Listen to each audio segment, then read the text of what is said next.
Hi, we have seen in the video that non-Newtonian fluids means that if we plot the shear stress tau x, y against the velocity gradient,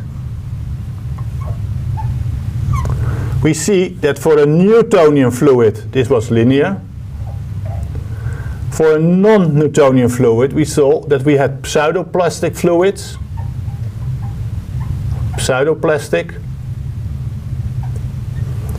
dilatant fluids,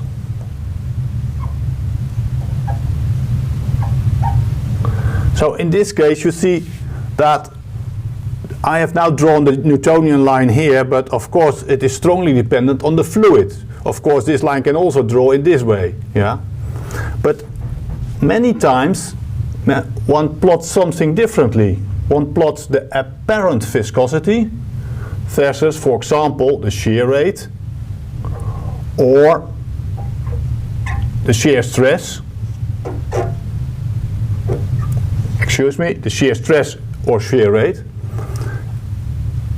But what's the apparent viscosity? That's the big question. The apparent viscosity is defined as the ratio of the shear stress and the shear rate.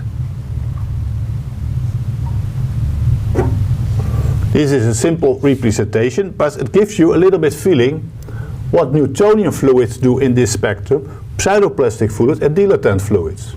For Newtonian fluid, this is a constant, just one value, independent. The viscosity is independent on the shear stress or shear rate. For pseudoplastic fluid, it starts at a higher value, it goes down and then levels out into a lower value. So it starts high, sometimes called zero viscosity, and it ends high, sometimes called infinite shear viscosity. For the dilatant it is completely different. It just starts low and it becomes higher and higher. So the larger the force we act on it, the higher the viscosity becomes. So it's important to remember that pseudoplastic fluids show a higher apparent viscosity at lower shear rates and a lower value at higher shear rates. And a dilatant fluid exactly contra.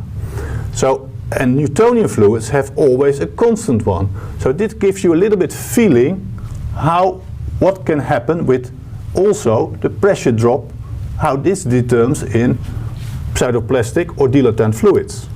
So remember this picture, also keep it in your mind, because it gives you a little bit feeling what you can say about pseudoplastic or dilatant fluids. Thanks for looking.